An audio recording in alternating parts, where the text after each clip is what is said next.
And now the welcoming remarks video by the president of Bocconi University, Mario Monti.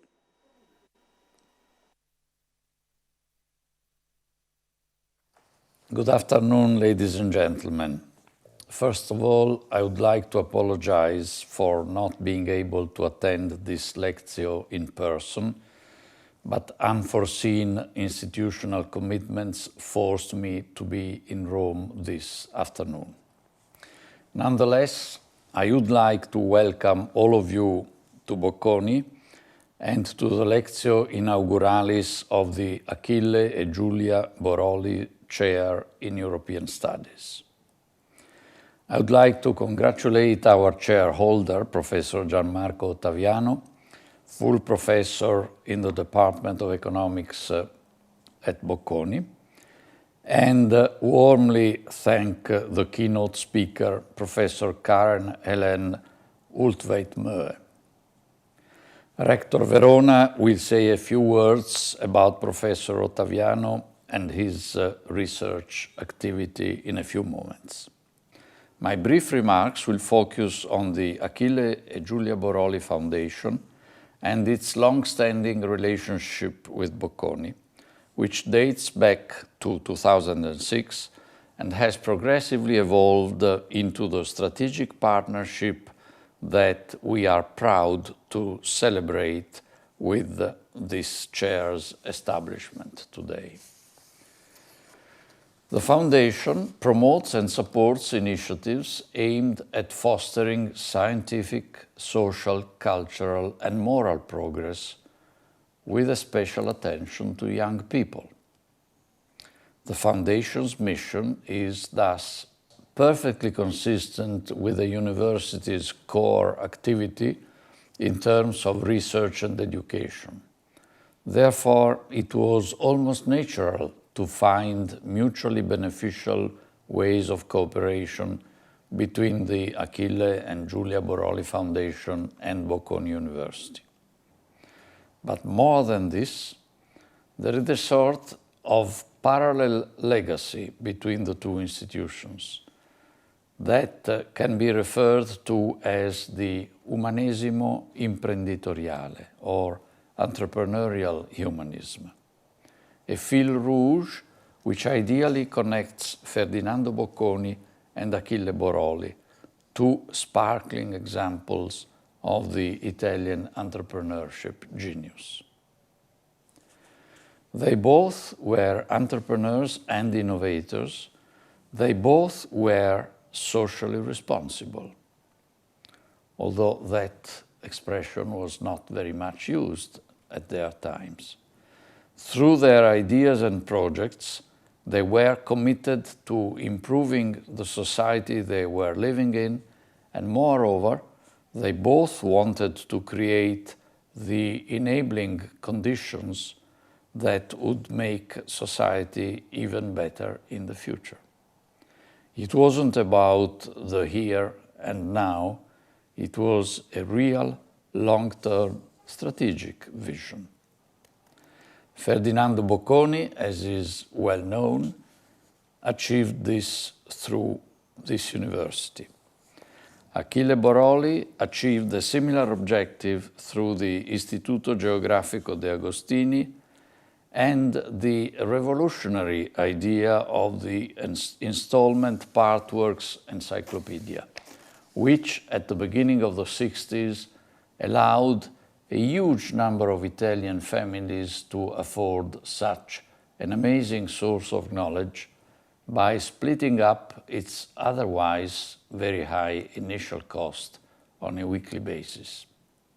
I remember those days very well, and I remember the remarkable place that this encyclopedia took very early on in Italian family and social life. As Italians were encouraged by the so-called economic boom to become consumers of home appliances, Vespas and small cars, thanks to Achille Boroli, they could also buy something aimed at opening for them, and especially for their children, the doors to the world, to history, to arts, culture, and technology. We must not forget that in the early 60s, for the average Italian, bookshops were still a sort of foreign land. One was scared of entering them, of not being able to find what one was looking for, or even to ask for the right thing. Newsstands, of course, were by far more familiar places. It was a spectacular example of knowledge made accessible to a multitude of people, as well as a game-changing marketing idea. But Achille Boroli knew geography extremely well in the first place. Thus, he didn't stop at the Italian borders. In 1962, the Universo Encyclopedia was published in 11 foreign editions, and subsequently subsidiaries of the Istituto Geografico de Agostini were established in France, Spain, and the UK. And here, I would like to recall another common trait between Bocconi and the Achille and Giulia Boroli Foundation, which is Europe. One of the projects that paved the way for our strategic partnership between 2015 and 2018 was called Europeans, aimed at fostering the public debate around the European Union. And also by virtue of the very encouraging outcome of that project, the Foundation decided to promote the chair in European Studies. In conclusion, I'd like to express wholeheartedly Bocconi's and my own deepest gratitude to the Foundation and to the Boroli family, and especially to the Foundation's current Vice President, Mr. Andrea Boroli, and former Vice President, Mrs. Marcella Boroli. Thank you so much for your attention.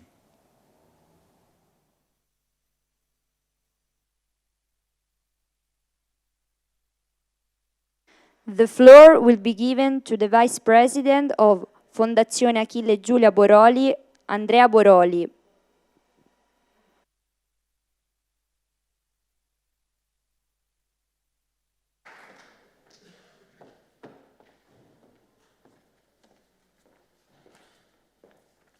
Buongiorno a tutti i presenti e vi ringrazio per essere stati così numerosi. La Lectio odierna è un evento molto atteso e importante per la nostra famiglia.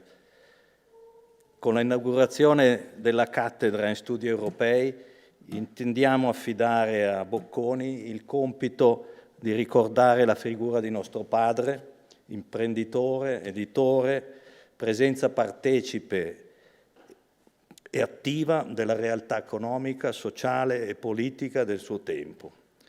Nel 98 papà decide di costituire la fondazione che oggi porta il suo nome e quello della mamma, destinandolo una parte del suo patrimonio. La decisione, pienamente condivisa dalla mamma, nasce dal desiderio di rendere durature le attività caritatevoli da tempo intraprese, ma soprattutto dalla volontà di essere presenti all'interno della società con attività di diversa natura che ne possano favorire la positiva evoluzione. Questa decisione è determinata da un impulso profondo ed emotivo che nasce dalla valutazione della propria fortuna, intesa sia come patrimonio che come vicenda umana. Così si realizzerà nei suoi effetti concreti lo spirito di restituzione che sta alla base della filantropia. Ed uso il termine effetti concreti perché già il primo statuto del 1998 trascura la definizione di una missione generica, ma indica le linee guida delle attività. Essere presenti nel mondo della scuola, della formazione e dell'educazione dei giovani, favorire lo sviluppo della ricerca e della cultura in tutte le sue forme. Coerentemente con questi obiettivi nasce e si sviluppa anche il rapporto con Bocconi. Dal 2006 al 2017 i premi di laurea, poi il progetto Europeans con la pubblicazione dei relativi quaderni e dal 2012 al 2018 le Bocconi-Boroli Lecture, incontri tra gli studenti e personalità eminenti del mondo economico, politico e del diritto.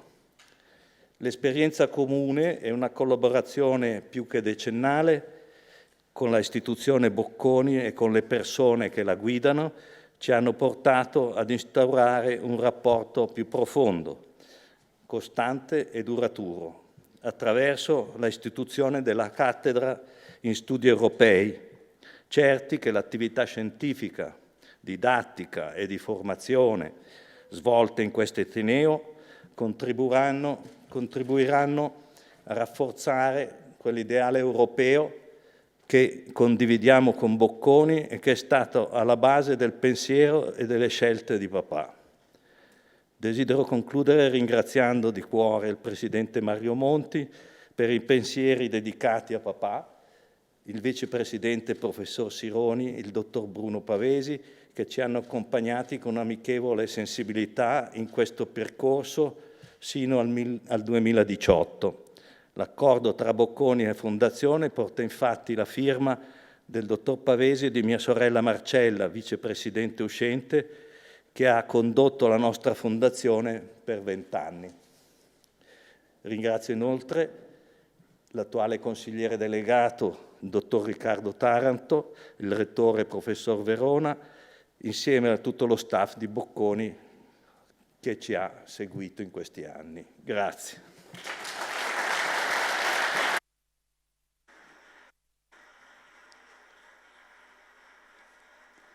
The floor will be given to the rector of Bocconi University, Gianmario Verona.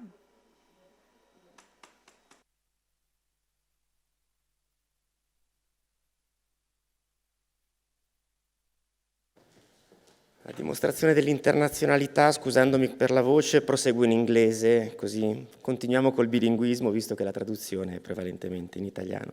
So good afternoon to you all. I have the privilege to introduce the recipient of the chair this afternoon, but before that, I would like to reiterate the acknowledgements made by our president, Mario Monti, to the Foundation Achille and Giulia Boroli. Let me say one very important thing. What Bocconi is today, an international leading institution in Europe, is something that could be done thanks to the impressive commitment of its body of faculty and staff and its wonderful students that have populated Bocconi over the years. But one very important thing, which today, is the quintessential, in a sense, also accomplishment that we see, is also the commitment of many stakeholders that every single day commit to Bocconi, helping Bocconi to be a university with a strong sense of inclusion. Bocconi competes in a global landscape with competitors that have tuition fees which are much higher than Bocconi universities. Competes with, of course, a strong institution that sometimes are supported by governments. And in our case, being a private institution in Italy, we are receiving less and less funds from government. And more importantly, we still have a strong sense of inclusion with our students. Our tuition are pretty low, and we tend to have plenty of scholarship that are supported by Bocconi and also by many stakeholders around us. So I would like to remark the importance of this act of donation, because to us it is something that will make us stronger in the future and will continue us supporting the human capital in the body of students and, of course, the body of the faculty. And for this reason, I wholeheartedly thank the Boroli family, and especially the Vice President Andrea Boroli and the former Vice President Marcella Boroli, that have been very close to Bocconi in this year, and this was said in his talk by Andrea Boroli right now. And I would like also to remark the importance of the commitment of the group of Bocconi people that have been in constant touch with the family over these years. First of all, Professor Cuocolo, that have done a wonderful job in bringing us to this moment. Professor Altomonte, that will play, together with Professor Ottaviano, an important role in the near future, but also the team that has been orchestrated by Professor Busacca, the Dean of Fundraising and Alumni Engagement, that has had a crucial role in the last few years. And I would like to nominate the number of people, starting from Bruno Pavesi, Anna Mandel, Francesca De Marco, that have nurtured the relationship with the family along these years. And I would like to thank also Paola Silvia, that have made the last extra mile together with her new directors, Elena Gelosa and Laura Candotti. We acknowledge this, of course, and I'm also on behalf of Managing Director Riccardo Taranto, who is sitting in the front row. And let me now come to the recipient, Professor Ottaviano. Well, Gianmarco Ottaviano, the chairholder of Achille and Giulia Boroli Chair in European Studies, is a full professor in economics. I must say that thanks also to this chair, we were able to let him come back. So usually newspapers talk about the brain drain, so important human capital that goes abroad. In this case, we succeeded in having Gianmarco back from London School of Economics and Political Science, where he gained his full professorship, back to Bocconi. And I think this is something extremely important, because Gianmarco is clearly an extremely important professor in his field, which is trade. I would like to point to a dimension which is very important to professors, is relatively known by people that are outside the field, but Gianmarco has 24,000 citations with Google Scholar and an H-index of 60. And if we count all professors of Bocconi University, he counts number 6 in the list of the strongest professors. So clearly is a great scholar that has thoroughly studied the topic of trade and has contributed with also papers that had a substantial impact. His research results have been reported in prominent international newspapers and magazines, including Business Week, The Economist, Financial Times, New York Times, Newsweek, New Yorker, and of course also Italian newspapers like Il Sole 24 Ore and Corriere della Sera. His essay, Agglomeration and Trade Revisited, has been cited in the scientific background motivating the 2008 Nobel Prize to Professor Paul Krugman, just to remark the connection and the networking activity related to the field of trade, of which Gianmarco is a leading scholar worldwide. He sits on the editorial boards of several journals, including the Journal of Economic Geography, the Journal of Urban Economics, the Regional Science and Urban Economics, Special Economics Analysis, and is currently a panel member of Economic Policy.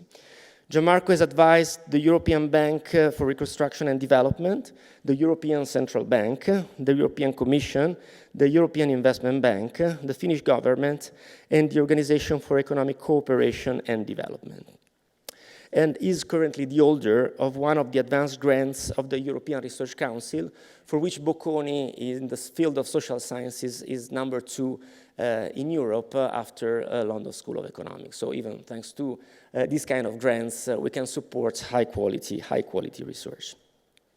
Let me also briefly introduce the discussants after Gianmarco's talk, Professor Karen Ellen Ultvedt-Moe. Professor Ultvedt-Moe is Professor of International Economics at the University of Oslo and a Research Fellow of CEPR. She's also a member of the Executive Board of the Norwegian Central Bank. Her research interests include international trade and the impact of trade liberalization on for performance, firms' responses to globalization, production network, innovation, and productivity. She has worked as consultant for the European Commission and served as advisor to the Norwegian Ministry of Trade and Industry and the Norwegian Ministry of Finance. Moreover, she has been a member and chairman of several government-appointed public commissions, as well as members of the board of directors of Norwegian multinational companies. I would like at this point, call on the podium Professor Ottaviano and Gianmarco will deliver a talk which is extremely updated given the times we are living, and particularly the period close to the election. The talk is called The Economic Geography of European Nationalism. The floor will be given to Professor Gianmarco Ottaviano.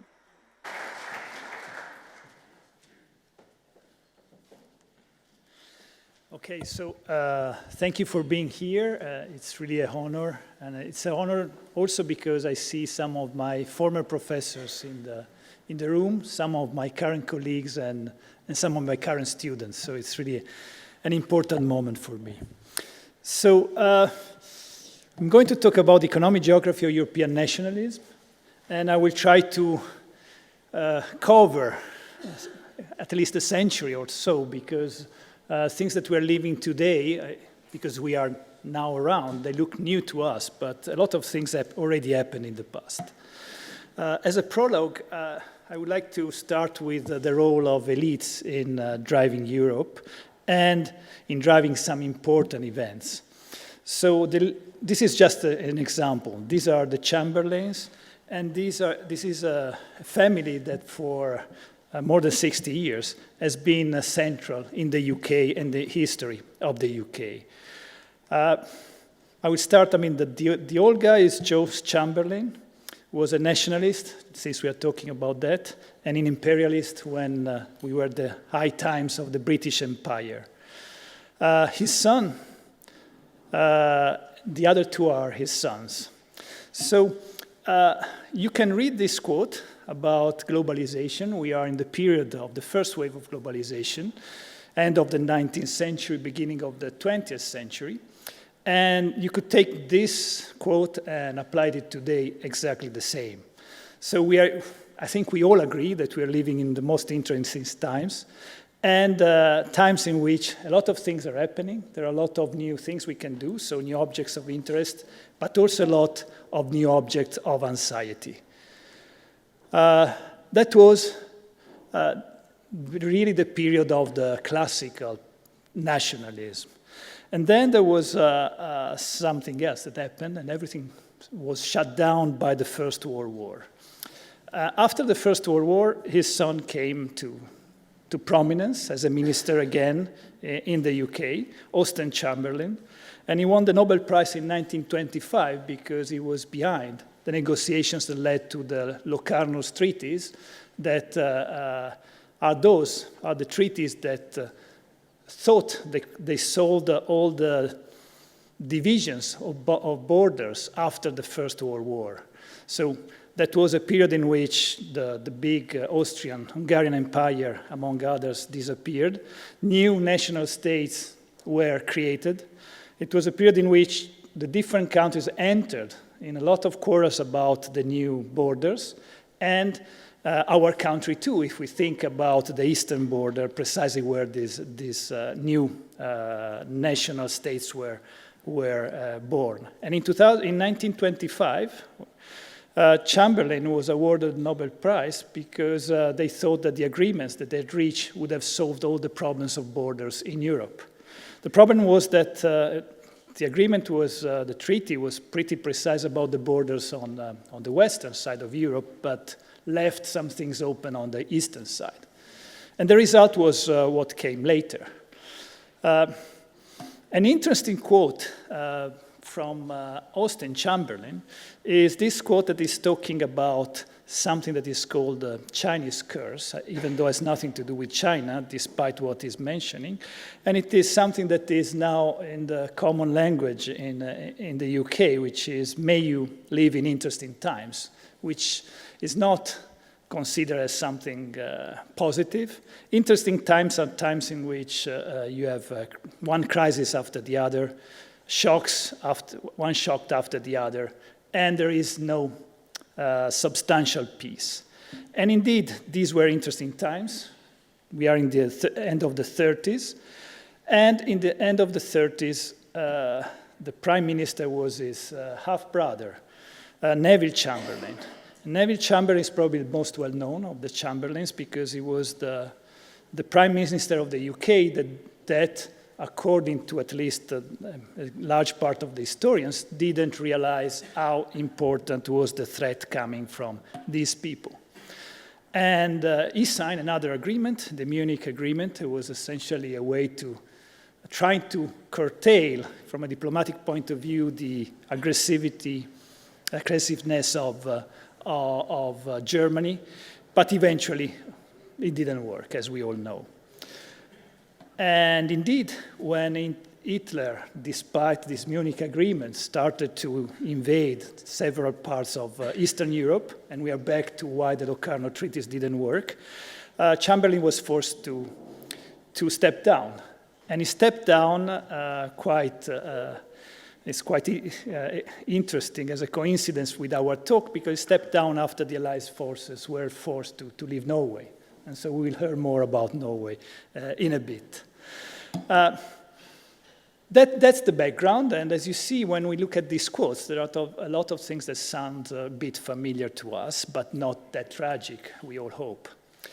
At the moment, what we are facing is something extraordinary in terms of European Parliament elections. So far, European Parliament elections were not really stimulating any particular sentiment across Europe. But now we feel there is something important there. And indeed, in a recent article, The Economist claims that the next European Parliament elections will be the most European yet, meaning that at least people know what we are voting for. If you think about the referendum on Brexit in the UK, the day or just the hours after the outcome of the referendum, there was a peak of searches in the UK for the keywords European Union, meaning that people voted for something, some people voted for something that they didn't know. And indeed, this interdependence between the different parts of Europe has been highlighted in recent times by all sorts of what the previous quotes were calling crises and shocks. So there was the migration crisis in 2015, terrorist attacks that are still going on.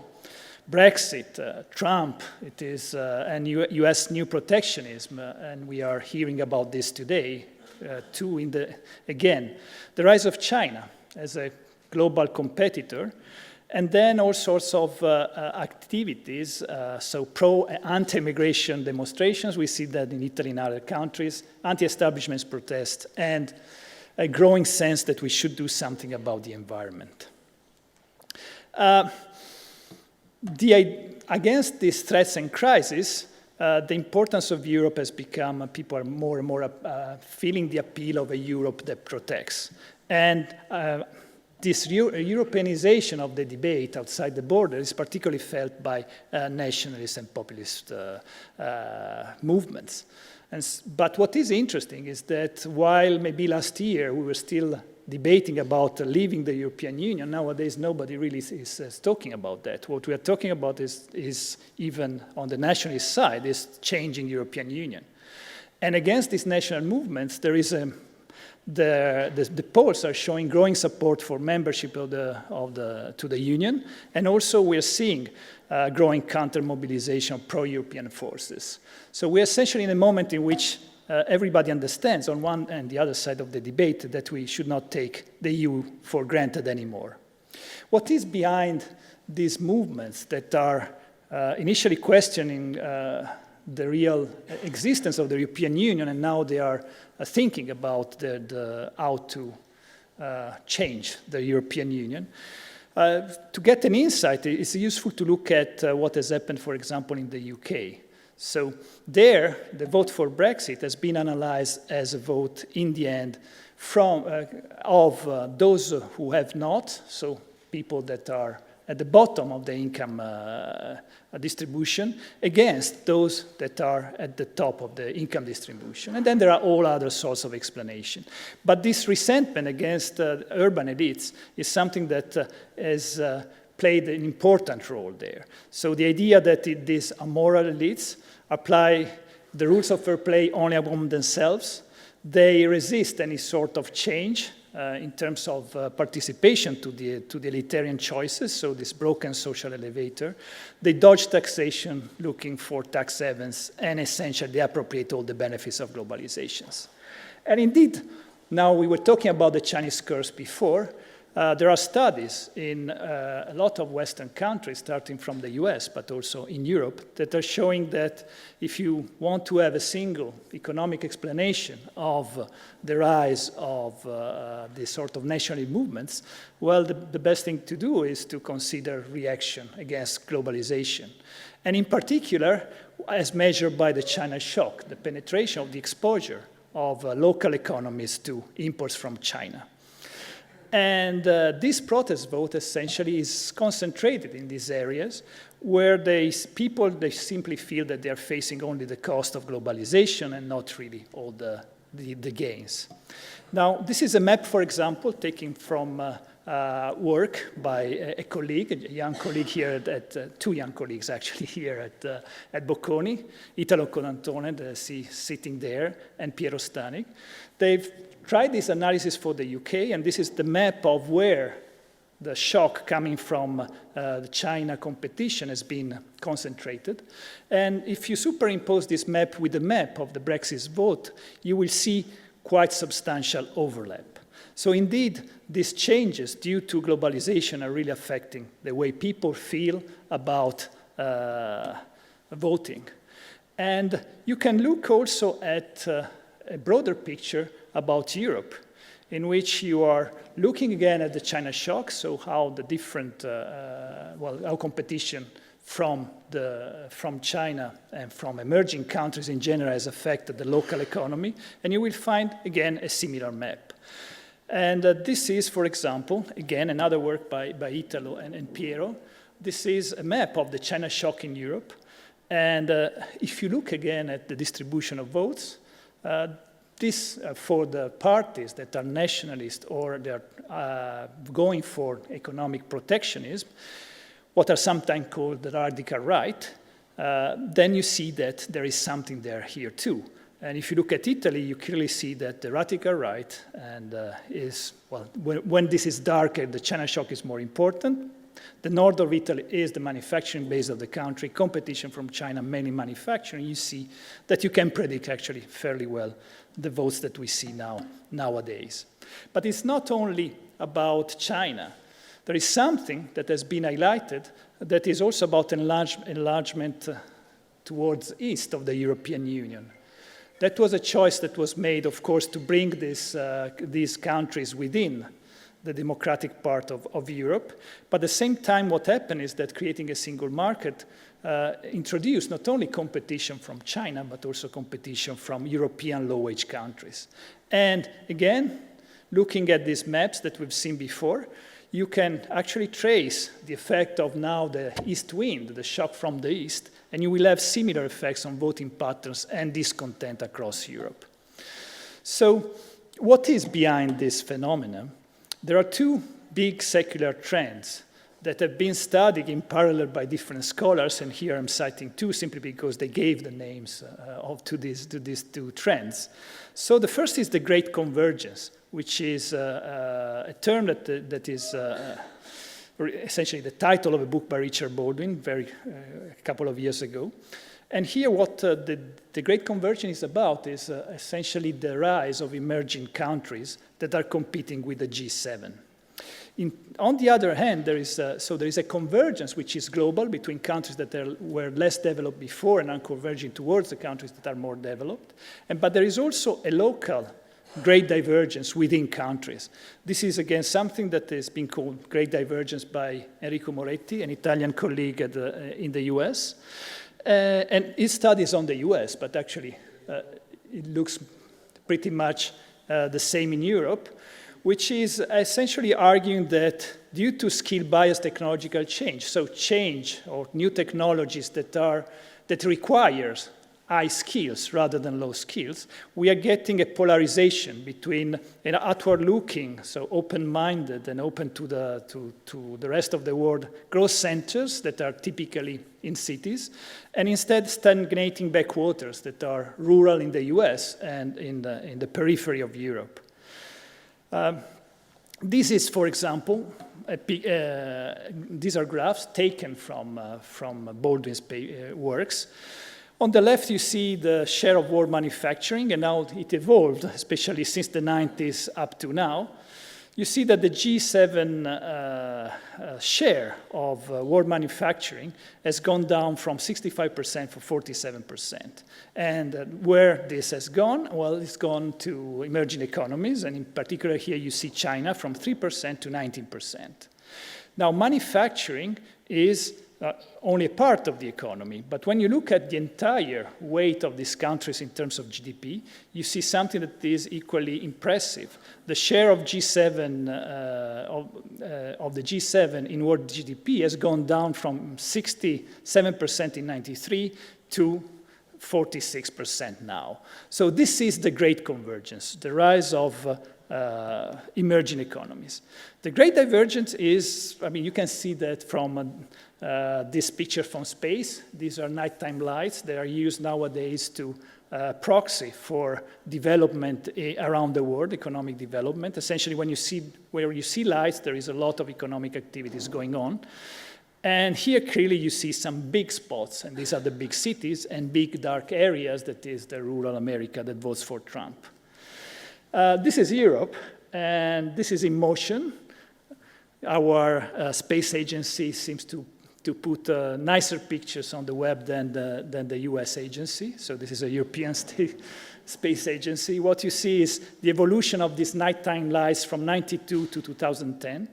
And you see indeed that more lights are around, which means that indeed Europe, and especially look at the East, has been developing through the years. But you also see that places that had more light to start with, they become even brighter afterwards. So this is the big divergence.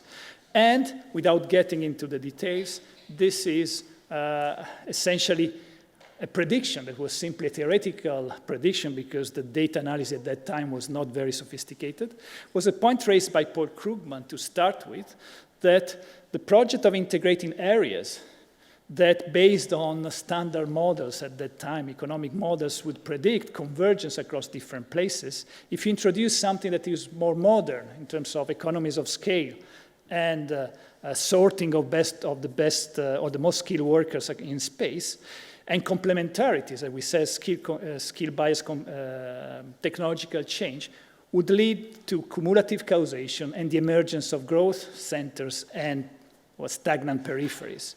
And this is indeed something that was debated in the 90s without data, and we are starting to see, or at least according to Moretti, for example, we're actually seeing in the US nowadays, and explains this polarization of economic geography between places that are open and enjoy technological change and globalization, and places that instead they fall back.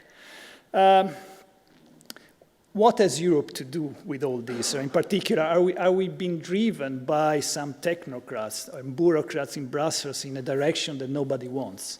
So this is something that is making the current parliamentary election quite interesting because for once, at least more than in the past, you see in Europe participation on one side of the debate and on the other. And this is what Europe is about. So there are four misconceptions about Europe. That the first is that all the important decisions are made in Brussels and nobody at the national state is involved, so national government is not involved. People in Brussels are there without any democratic mandate. Indeed, even if they had a mandate, there is nothing that could be discussed properly at the European level because the national interests are those that matter. And the last is that the EU is luxury good nowadays that we cannot afford, and it's better to leave, and leaving will be giving us benefits. All four of these are quite misplaced. The first is the European Union a self-driving bureaucracy? Well, if citizens don't vote and don't care, clearly it is, but citizens have the possibility to participate twice. I mean, we're going to elect the European Parliament. We're going to elect, and regularly we elect our national parliaments, and the parliaments themselves, they express governments that are represented in the two councils that are the most important decision makers in Brussels. Second, is there any reason why something should be decided in in Brussels? And the answer is yes, because there are some things that are called European public goods that cannot be provided by national states with coordination. And rather than defining what these goods are, but this is there in the slides, just read this list. And I think we all agree that these are things that require some kind of international coordination. Peace, freedom, security, social progress, environmental protection, technological progress, social, economic, territorial cohesion, respect of cultural and linguistic diversity, solidarity, social inclusion, no discrimination. So these are all things that are not efficiently provided as we see at the national level. The cost of non-Europe. So is it true that we can really leave the European Union and having benefits? This is really hard to find. I mean, economists have been looking at this in all sorts of different models, and this is something that it's hard to find. But one could say, well, but we are entering new territories, so maybe all your models and all your analyses that are based on data, one way or another, are not anymore that relevant.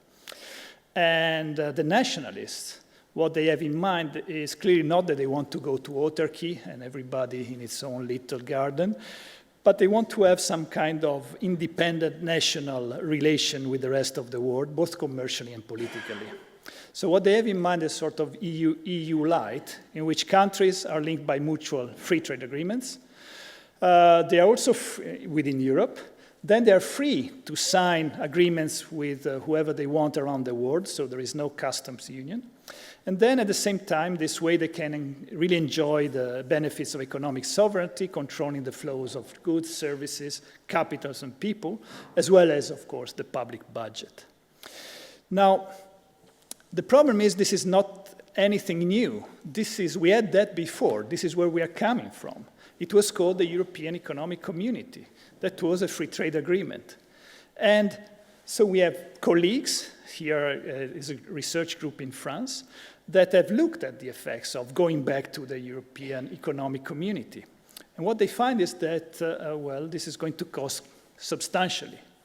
Like a permanent crisis, economic crisis forever, 60.6% on average across member countries, slightly less among citizens simply because the losses will be concentrated in small eastern countries.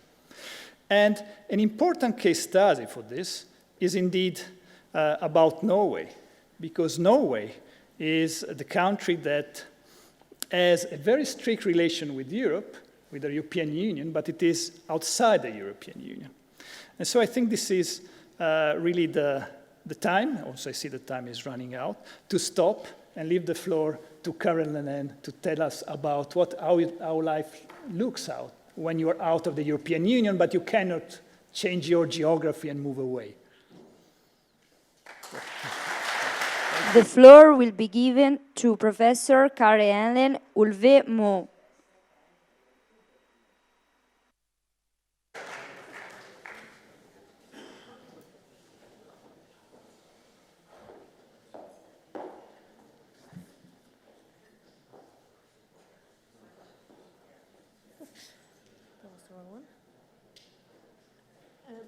That's the last slide. I need the first one. Thanks.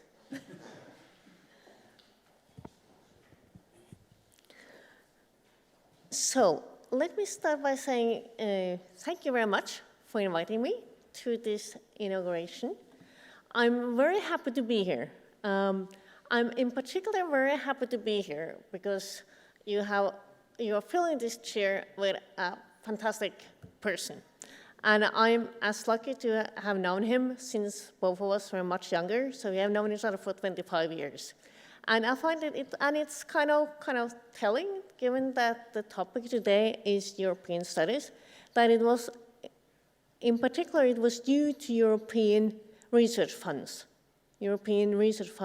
institutions, that meant that we actually met many years ago. And I want also to add that I think the only good thing that came out of Brexit is probably Gianmarco Deviano being willing to return to Bocconi. So at least one good to take along. I'm going to talk about alternatives to EU membership, and in particular then about the Norwegian model. So the Norwegian model was, until Brexit, something that only Norwegians actually cared about. With Brexit, things changed quite a lot.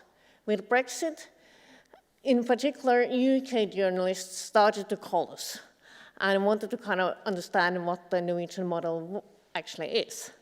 And I think, given now after years of discussion of Brexit and of different types of associations with the EU, I think we have a few lessons that we can kind of bring to the table when it comes to kind of what it's like with other type of associations than full EU memberships. And that's what I'm going to say a few words about today. So for those who don't kind of understand the difference in colors here, so the green colors on the map, those are kind of, they tells you that these are the EEA countries, which will be an essential part of my talk. So it's Iceland, Norway, and Liechtenstein. In many EU maps, Sweden has a long coastline, but I kind of took the liberty to then include Norway instead. So in order to understand why there is a Norwegian model, I think it's worthwhile to just kind of give you a very brief kind of review of Norwegian history. So for the last kind of 600-700 years, we have been ruled by our neighboring countries. And I think that is very much part of the explanation for why we then ended up, or not we, not me. I was old enough to kind of vote in the second referendum, not in the first one. But I think it's part of the story why Norway then voted down joining the EU, first in the 70s and again in the 90s. So lots of Norwegians felt that no, after having struggled to kind of get rid of the Danish and the Swedes, we are not going to let Brussels then be in charge instead.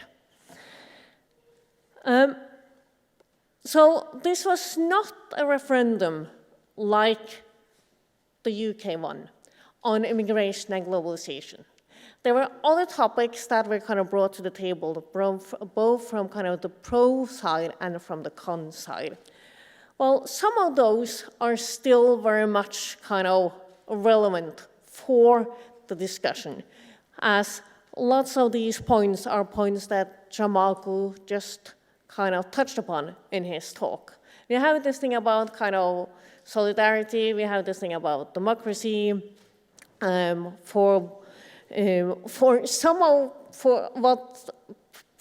thing that I find is a kind of curiosity here is that, so for those that were pro-EU membership, solidarity with poorer European neighbors were important. For those who were against EU membership, solidarity with further away than poorer countries were more important. But anyhow, sovereignty and cultural identity was a very important part. So the Norwegian model then came to be established. And the Norwegian model is a model that means that we are neither inside nor outside. So our relationship with the EU is governed by a set of agreements. The most important one is the EA. And the EA was then negotiated between the EFTA countries and the EU countries, and not at that point still yet called EU, but still, in the period 1989 to 1992. So it was signed in 92 and went into force in 1994 at the same time as Norway had a referendum. But it should be said, and that is kind of interesting, you know, thinking about Great Britain, that as it was negotiated because it was thought to be a temporary agreement. It was only thought to be there for some years before the countries in question would enter the EU. And it said that it's the only reason why it actually the negotiations were successful was due to the fact that Jacques Delors, the president of the European Commission at that point, had a soft spot for our prime minister, which was our first female prime minister, called Gro Harlem Brundtland. So I think that Theresa May's problem is that today is that there are no one in Brussels that actually have a soft spot for her. So I think it will be harder for her to negotiate a similar deal. So this is just a way of showing that, so it exists, our relationship is based on a set of agreements. And as you can see, it has increased over time. It's very dynamic. It has led to a situation where Norway is, despite being outside, we are three-quarter member. We have incorporated then EU legislative acts into Norwegian legislation. We have incorporated it into approximately 1/3 of all Norwegian statutes and regulations. So the consensus in Norway, or at least by those who then have some knowledge of the topic, is that we are far more integrated in the EU than most people, both in Norway and in other countries, realize. But it is a very unusual form of relationship because it's an association, it's not a membership. And until Brexit, it was a model that hadn't been discussed by any other country, as I started out mentioning. But it is also a fact that the Norwegian authorities, over these 20, 30 years, they have not wished to, they have not wanted to isolate Norway from an ever closer and more binding integration with the EU. So, what is the EA? It's kind of fascinating to read newspapers about Brexit and EU association models, because there are a set of misconceptions out there when it comes to what is actually the EA. So the EA brings together the EU and 3 out of 4 EFTA countries. It is, in essence, an international agreement that means that we are fully members of the single market. So it covers the 4 freedoms: free movement of capital, labor, services, and goods. It covers, importantly, the competition and state aid rules. It covers lots of other horizontal policies, also flanking policies. And it is, importantly, and this is where I find that it's one of these things that is really important to emphasize, that it is a dynamic agreement, and it has to be so, because the single market is also a dynamic institution. It is constantly developed, and therefore an association agreement on the single market also has to be developed gradually as the directives develop the single market further. There's many things that the EA is not. It does not cover common agriculture and fishery policies, and it is not a customs union. It does not have common trade policy, and it is also does not cover direct and indirect taxation, in particular the EU VAT system. So I'm going to give you some of the bullet points from the so-called EA review that we had in 2012. So in 2012, the government decided that they wanted to review how the agreements with the EU were working. So again, these were quite a few years before the Brexit, but the Norwegian government wanted a review. It should be said that they wanted a review, but they did not want a comparison to any other models, which was in a way telling for the type of debate.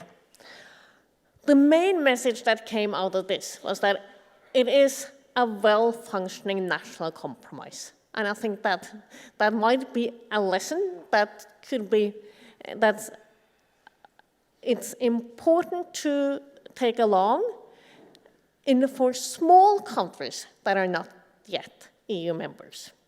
But I think that the type of national compromise that it embodies wouldn't work for a big nation like the UK. And that boils down to the fact that there are a set of inherent structural tensions and problems here. So despite those, it has worked much better than expected. But I think that that very much has to do with the country size. It's also so that there has been large economic benefits, but there are significant democratic deficits, since we are only allowed to adopt policies without being able to influence the policies and not allowed to be part of the decision-making processes. It also means that it has been harder over this period to actually hold the government accountable for its European policy, because it becomes less visible. It's more about lobbying that is actually about voting. But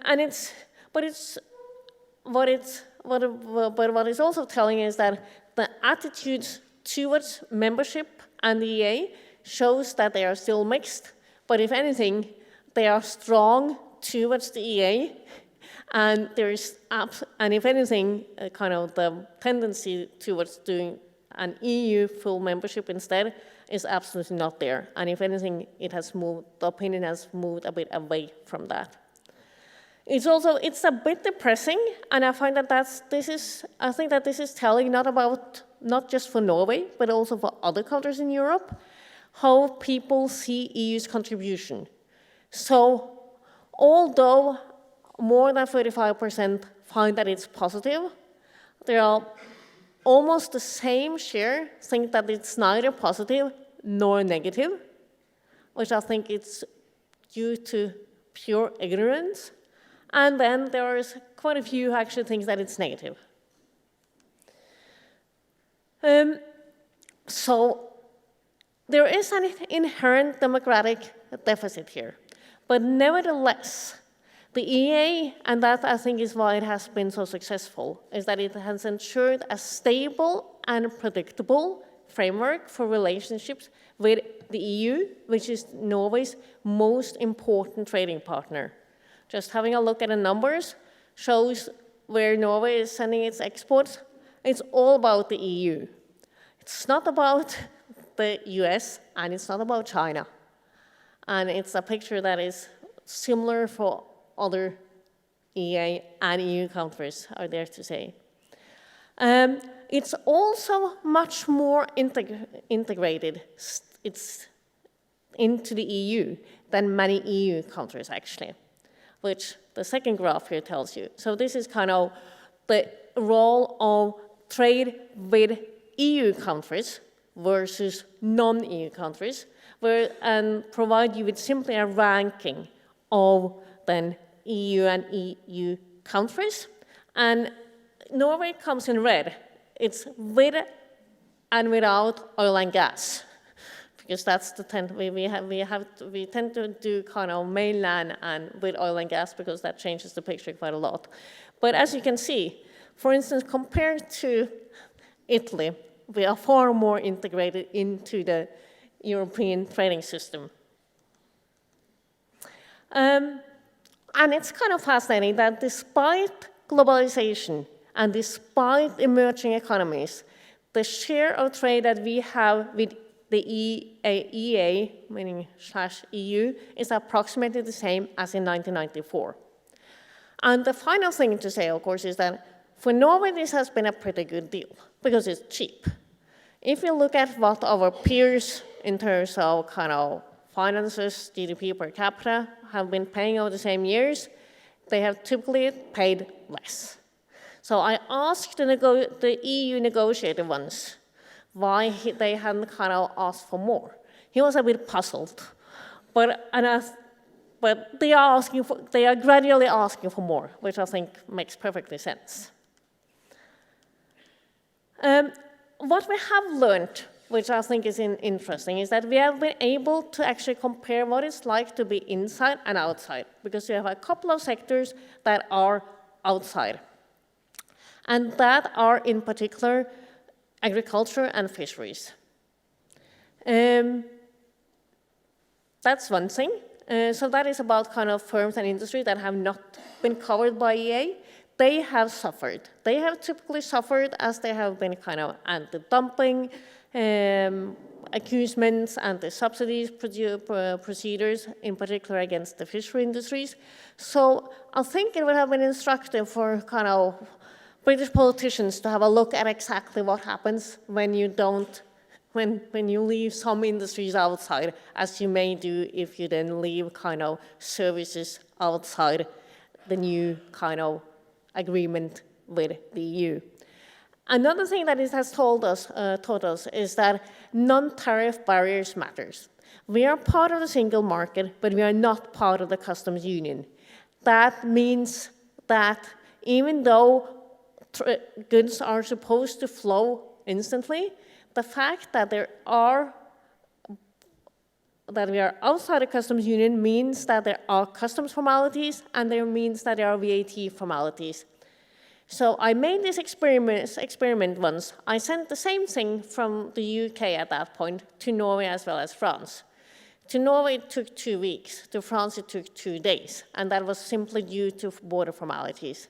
And that's the type of formalities that also Norwegian firms complain about, and which I think firms in the UK would complain about if they were not part of the customs union. What I don't think that people realize enough, and this is about both the EU and EA, is what it has actually meant for structural change. European integration has meant that, if anything, we have built in a bias in the direction, or we have built, let me say this differently. European integration has meant that it has become so attractive to trade among European countries. European countries are relatively similar.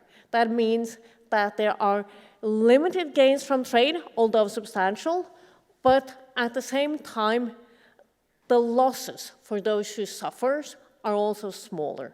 So kind of trade among EU/EA countries means a smoother adaptation to specialization and less adjustment cost as compared to trade with much more different countries outside the EU.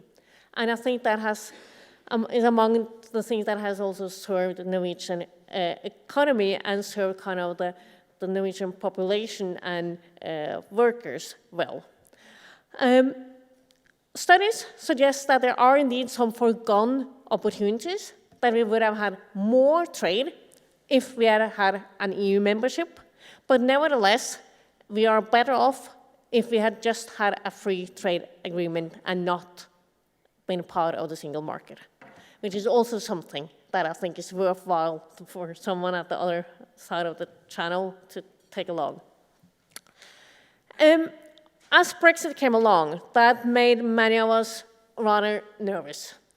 The EEA agreement has nevertheless proved to be robust, both to Brexit and also to, I would say, the developments that actually triggered Brexit. But it has nevertheless meant more debate on EU. What I really find is very important is how one should think about labor migration. So just like the UK, Norway has been very exposed to migration from the Eastern European countries, even more so than the UK in relative numbers. But we have not blamed the impact on Brussels, as then British politicians chose to do. But instead, we have kind of developed Norwegian labor market regulation as within the framework of the EA agreement, and in particular had a law that ensured the general application of collective agreements in order to then reduce the downward pressure on wages due to labor migration, which meant that we have kind of counteracted some of kind of the negative effects of labor migration on workers. And that means that we have kept low wage inequality despite migration, which is indeed kind of like, I would say, a lesson for the UK. But this is just to show that we were nevertheless a bit anxious about Brexit in particular, since there were quite a few who didn't really think that it will have a consequence for the UK. And it's also telling that there are quite a few people who don't think it will have a consequence for Norway, even though UK is among our biggest trading partners. This is just also then to show that in terms of migration pressure, the point that I just made, I've chosen to kind of show you the numbers for 2013. They look very similar for other years, but it shows that in terms of relative numbers, we have had 2 to 3 times as many migrants as the UK. So there are ways to kind of deal with those kind of flows, but that's not what the UK have actually chosen to do. And it's also worth kind of mentioning that it's not only about kind of tackling things in terms of economics, it's also so that when we look at the attitudes, the population's attitude towards migration, they are indeed positive. So I would like to end by saying that I found it very interesting to listen to Gianmarco's talk. I think for those of us who are kind of eager supporters of the European product, it's important to kind of support it, but also then to be clear about what is essential for it to kind of, for how to kind of maintain it as we go forward. And there are kind of 3 things that I find that, again, is what we've learned from kind of reviewing our kind of association with the EU. And that is that it is important with low inequality, it's important with high trust in government and government institutions, and it's important actually to share the gains from globalization and European integration. Only in that way are we able to then avoid irrational and damaging responses to the ongoing integration process, as we then saw in the UK. Thank you very much.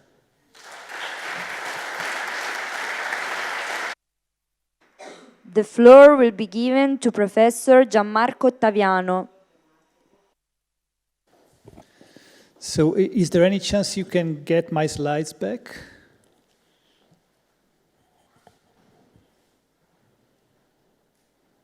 It's okay, well, while they try. So first of all, thank you, Karen, and so thank you very much. I think this has been quite illuminating example. Sometimes we are told in different countries, and having spent so much time in the UK, that there are all sorts of political solutions that in the end really do not exist. And this is something important that we should know. And also, I would like to thank everybody for being here, thanking the director, and of course the Boroli Foundation and the large Boroli family that would take the rest of the evening to list in terms of all the members of the family.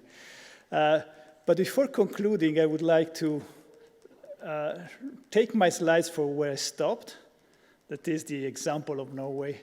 and just conclude on a higher note. That is, being an economist, I feel I can say that without conflict of interest. An impression that I get when I look at the way European issues have been covered along the last years or in the last decades in the press and also in the public debate is that probably we are suffering from too much economics, and the same is happening in the US. So there is this philosopher, Michael Sandel, that has written a very interesting book on the moral limits of markets. His point is that we're living, and the more we get entangled into all this social marketing, we're living in a time when almost everything can be bought and sold. And indeed, the markets have entered and have come to govern our lives in dimensions that were really unexpected a few years ago. And essentially, it was not part of, this is Sandel's, it's not really something we decided or came as a deliberate choice. So his point is that from having a market economy, in the Western country, we have become a market society. And what is the difference for? The difference is the market economy is a tool to achieve something else. It's, of course, a valuable and effective tool for organizing productive activity and to get out of productive activity not only the resources we need to live, but also some kind of gratification in terms of the way we spend our time in. A market society is something different. It's a way of life in which market values seep, or they inform every aspect of human endeavor. And so it's a place where social relations are made over the image of a market. And if you think about the evolution of the economics of social media, this is where we are going. And so possibly, my impression is that the public debate and media coverage of the project of European Union has started to project too much the image of a market society. So Europe in our media is just deficits, surpluses, spreads, market indices, and you name it. While probably we should remember that, and this is where I started from, the big wars not so far time ago, the EU is not only money, so this side of the euro coin, but it is also the other side of the euro coin. So it is values, and I've taken the French coins, so liberty, equality, and solidarity. And I will stop here, and thank you for your attention. Thank you.